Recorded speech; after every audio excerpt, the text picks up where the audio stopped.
Años de guerra en Gaza. Israel y Hamás hoy alcanzaron la primera fase de un acuerdo impulsado por Estados Unidos.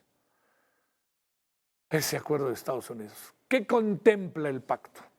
La liberación de todos los rehenes israelíes y una retirada gradual de las tropas del enclave como paso inicial. Eso hace un alto al fuego que se conoce como alto al fuego sostenible, o sea que se mantiene consistente, etcétera. Así será. ¿Usted qué piensa? Bueno, le quiero decir que el grupo extremista entregó la lista de rehenes y prisioneros que serán intercambiados, pero ha solicitado garantías de que Israel cumpla plenamente los compromisos pactados. Es un poco como yo te doy y en el momento en que tú me das, tú me das. O sea, no te mando a mis rehenes y espero la semana que entra que me los mandes. No, esto es un poco como los pactos de la Segunda Guerra. Si vio la película de Spielberg, El Puente de Espías, más allá de que tiene su dosis hollywoodense, no se hacen los acuerdos de intercambio de prisioneros, sino es al mismo tiempo. Yo le diría, si algún día le toca algo así, no lo haga, por favor. O sea, le van a ver la cara, así de sencillo. Bueno, el proceso, y aquí ven los actores que han jugado un papel importante junto con Estados Unidos, se debe reconocer, nos guste o no, fue mediado por Egipto y contó con la participación directa, así le diría, por la información que se tiene. El señor Donald Trump estaba en su oficina y todo lo que iba pasando se lo iban comunicando directamente, ahora sí que minuto a minuto. Bueno, más que optimismo, hay un avance. La situación sigue, como sea, tensa. Cualquier cosa, después de 2 años de esta confrontación, ¿usted no cree que cualquier cosa prende otra vez todos los problemas?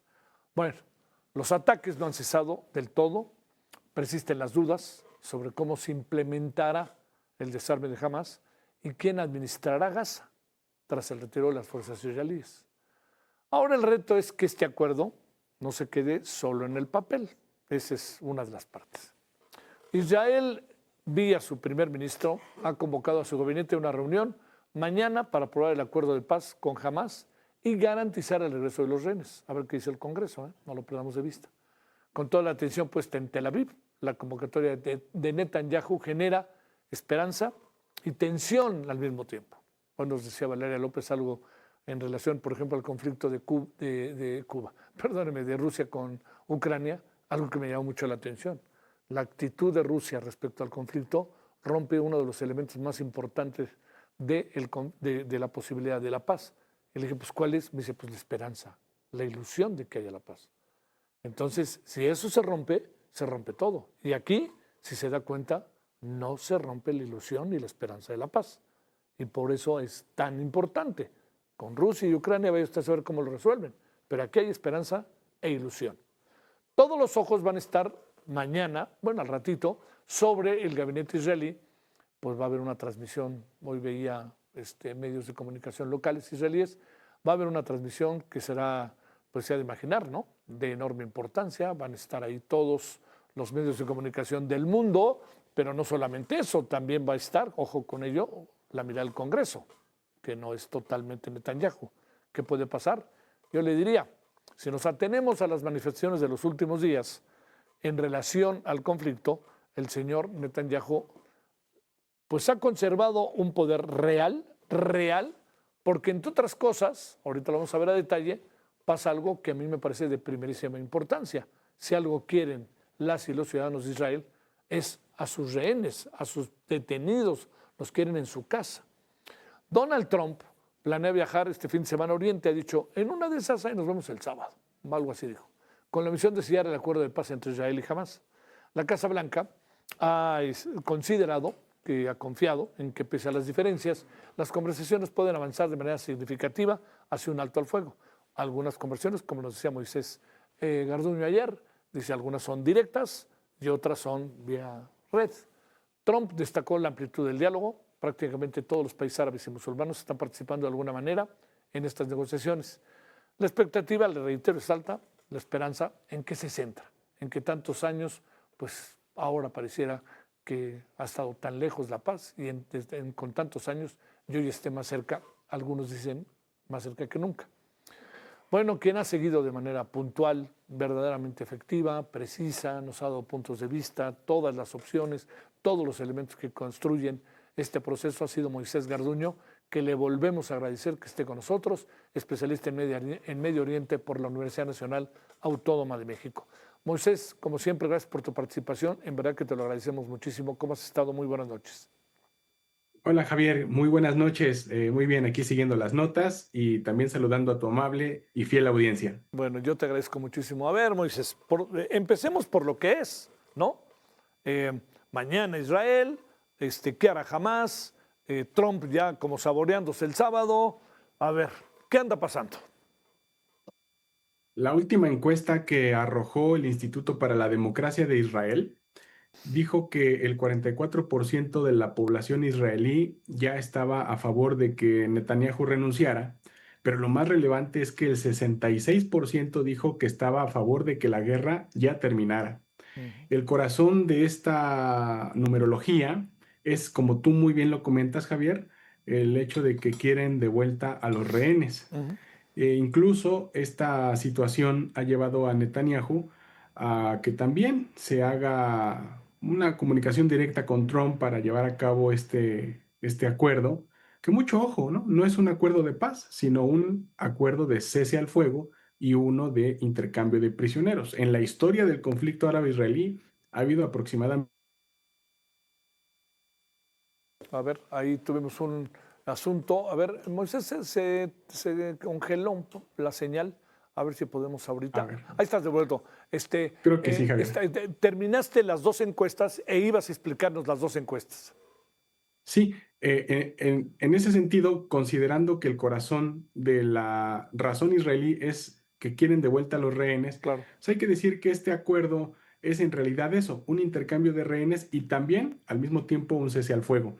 Y además, en la historia del conflicto árabe-israelí ha habido aproximadamente 15 acuerdos de intercambio de prisioneros entre Israel y diferentes facciones, con lo cual no es algo totalmente nuevo, pero en el contexto en el que se está dando, en el contexto del genocidio y toda la presión internacional, sí es relevante porque arroja un ápice de paz o por lo menos una ligera esperanza de alivio al sufrimiento humano que se ha estado viviendo en Gaza y también en las familias de los rehenes, por supuesto, en Israel. Ahora, dicho esto, es importante notar que con esto se completa la primera fase del plan de 20 puntos de Trump. Si acaso podremos hablar de los primeros 2 puntos, con lo cual eso quiere decir que hablar de paz es todavía estar muy lejos, sí, claro, porque ahora se generan muchas preguntas. Por ejemplo, Javier, de estas personas que van a salir de las prisiones israelíes, 1,500 palestinos, ¿cuáles son los nombres clave que pueden ayudar a hacer una reforma real de la Autoridad Nacional Palestina y de toda la OLP en conjunto? Hamás está encabezando esa lista de prisioneros por gente que, si en caso de que Hamás se disolviera, esa gente que va a salir de la prisión puede unificar a los remanentes de Hamás con las nuevas generaciones de los liderazgos palestinos de la OLP y la Autoridad Nacional Palestina. Eso está muy interesante de saber y Hamás ha estado negociando con Israel para sacar de las prisiones a esta gente clave. Marwan Burguti, particularmente, que es una de las figuras más importantes para la unidad palestina. Y en segundo lugar, pues Trump sí habría que darle un ligero crédito, porque por lo menos está haciendo algo que Biden no pudo hacer a lo largo de su último año de gobierno.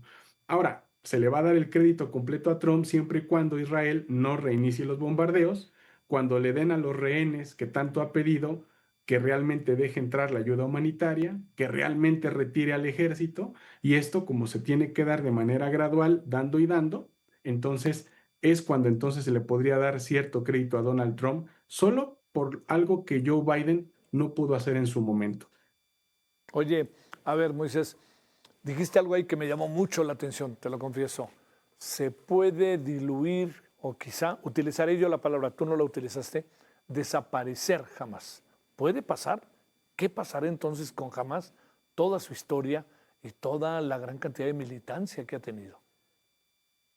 Hablar de una disolución del movimiento en términos políticos es posible porque con la liberación de estas personas clave se puede hacer negociaciones en términos de repartición de puestos en un gobierno tecnocrático, participación en elecciones bajo otro nombre, por ejemplo. Claro, claro. Se habla de una reagrupación política, tal vez de una desradicalización de Hamás, donde los grupos más fuertes sean expulsados del movimiento o mandados a vivir al extranjero. Es que hay que recordar que Hamás no es un grupo homogéneo, sino que está formado por diferentes grupos. Algunos de ellos viven en Doha, que son los que están llevando a cabo las negociaciones ahorita, y que por cierto, Javier, es la misma delegación que Israel intentó asesinar en el ataque que se hizo contra Qatar en la capital árabe, en Doha, hace unos días. Mira. Esa misma delegación ahora está negociando en Egipto, dando muestras de pragmatismo, de apertura, de valentía también, y de que está dispuesta a terminar la guerra y el genocidio.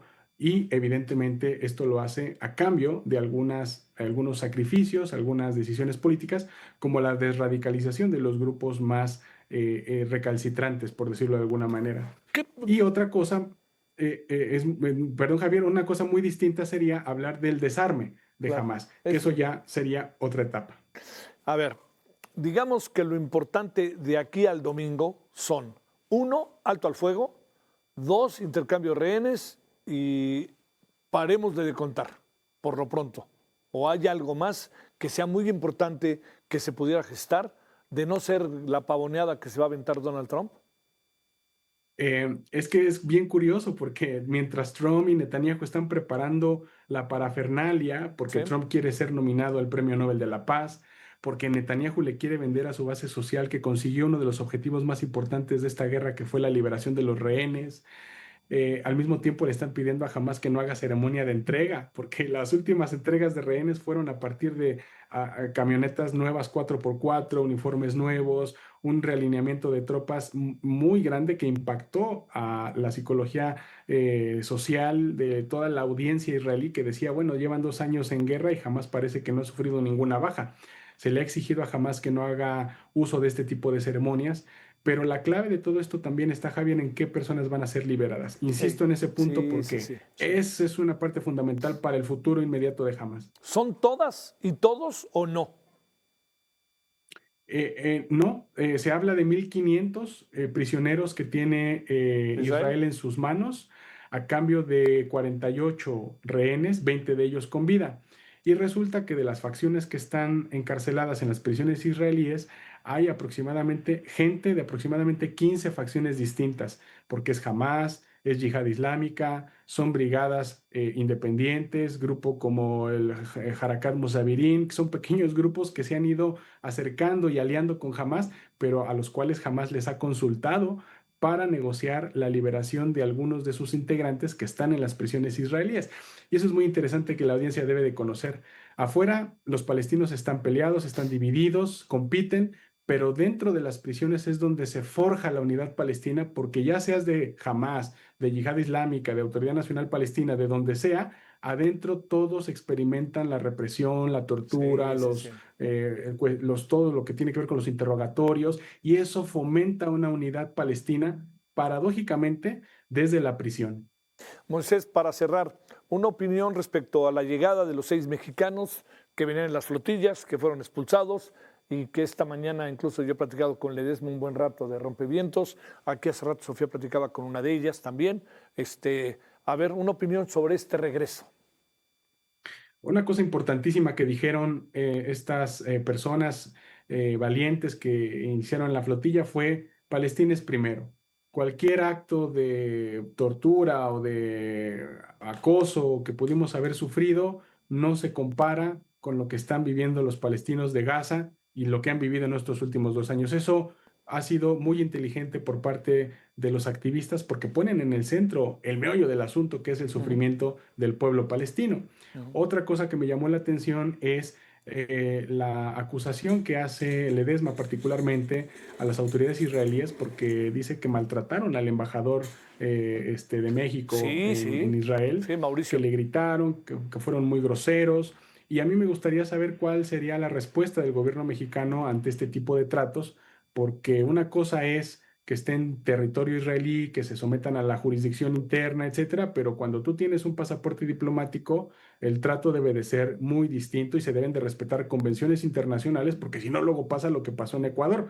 Entonces, a mí me gustaría ver algún tipo de aclaración que hiciera o que solicitara el gobierno mexicano al gobierno israelí para ver qué ocurrió y por qué se hacen este tipo de acusaciones contra los activistas, particularmente cuando les llamaron terroristas. Es una acusación muy grave. El que acusa, prueba. Y en este caso, ninguno de los activistas ha incurrido en actos de terrorismo, sino por el contrario, son fotógrafos y personas que se han dedicado a documentar la violación de derechos humanos de gente que hace abuso del uso de la fuerza. Entonces, son cosas que trajeron de viva voz como testimonios en carne y hueso de lo que ha pasado allá, y evidentemente esto fomenta la atención de la opinión pública global y también probablemente la organización de más flotillas, Javier, en un futuro cercano, si esto no para, como esperemos que pare con esta fase del acuerdo que se está aquí ahora analizando, pero si no, la sociedad internacional está muy viva, muy despierta,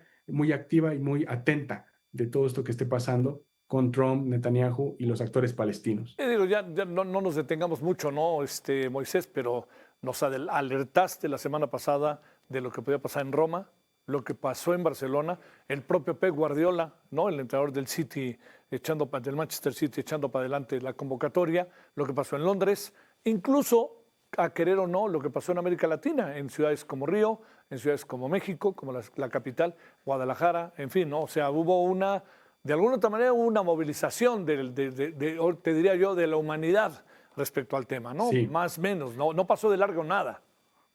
Y es muy interesante cómo la causa palestina se conecta con las causas más progresistas que pugnan por la libertad de derechos civiles en América Latina frente al avance de la derecha que se está dando a nivel mundial. ¿Eh?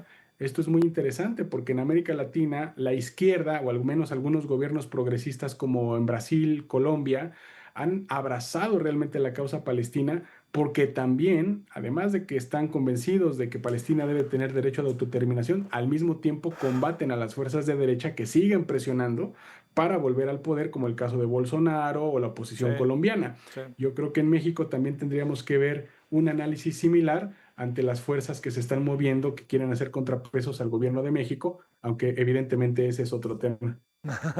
Hablaremos de él seguramente, ojalá pronto. Moisés, gracias por tu participación. Que tengas muy buena noche. Hasta mañana. Hasta mañana, Javier. Muy buenas noches. Saludos a la audiencia.